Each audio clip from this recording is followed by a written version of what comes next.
सुनिए, वह लम्हा आ चुका था जिसका इंतजार आसमान भी कर रहा था। इस्लाम अब चुप नहीं रहने वाला था। अब दावत छिपकर नहीं बल्कि पूरी दुनिया के सामने रखी जानी थी। मक्का की गलियों में उस दिन एक अजीब सन्नाटा सा था।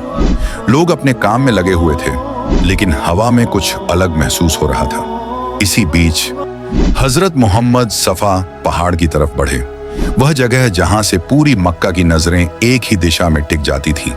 जो भी वहां चढ़ता उसकी आवाज घाटियों तक गूंज जाती थी।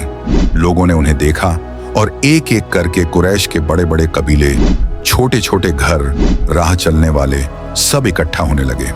जब भी किसी को तात्कालिक ऐलान करना होता, वह इसी पहाड़ से बुलाता था।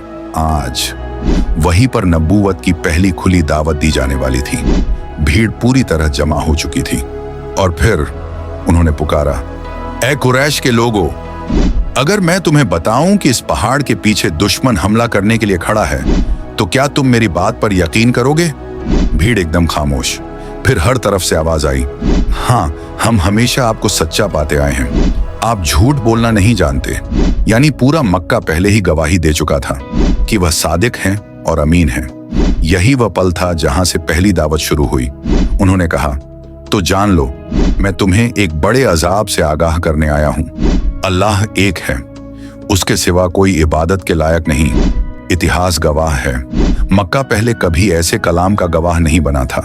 जैसे हवा थम गई हो, जैसे पूरा शहर एक सांस में खड़ा हो। लेकिन उसी भीड़ में अबू लहब खड़ा था और उसने क्रोध में भरकर कहा, तब्बन लक, तेरी वजह से आज हमने अपना समय बर्बाद किया। तुझे और तेरा दीन हमें मंजूर नहीं। इस एक जुमले ने भीड़ में फैले सन्नाटे को तोड़ दिया और फिर लोग बिखरने लगे। उस दिन सिर्फ दो तरह के लोग थे, वो जो सुनकर चले गए और वो जिन्होंने दिल में चुपचाप रोशनी महसूस की। ये था इस्लाम का पहला खुला ऐलान और ये था वह बिंदु जहां से संघर्ष की शुरुआत हुई। लेकिन ध्यान रखने वाली बात यह है, ये दावत सिर्फ ऐलान नहीं थी, ये इंसानियत की सबसे बड़ी क्रांति की शुरुआत थी।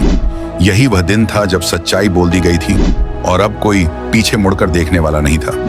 अगले एपिसोड में हम देखेंगे कि इस पहले ऐलान के बाद कुरैश ने कौन कौन सी साजिशें रची, कैसे जुल्म का दौर शुरू हुआ और किन लोगों ने सबसे पहले इस संघर्ष का सामना किया। एपिसोड 6 बहुत अहम होने वाला है।